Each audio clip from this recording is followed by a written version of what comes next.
Vi er næsten hjemme. Chico er overbevist om, at der er mus her.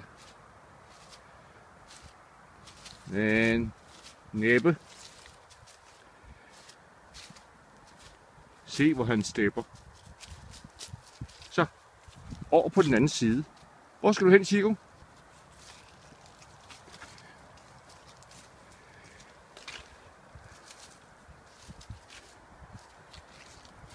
Men der er masser af mus i området, så det kan da godt være, han finder nogen. Men lige her plejer der nu ikke at være så forfærdeligt mange. Men nede ved skoven, hvor vi kommer fra, der er rigtig mange. Det er et Eldorado for Chico. Er det ikke også Chico? Hva? Det er dejligt. Ja. Han nyder det her.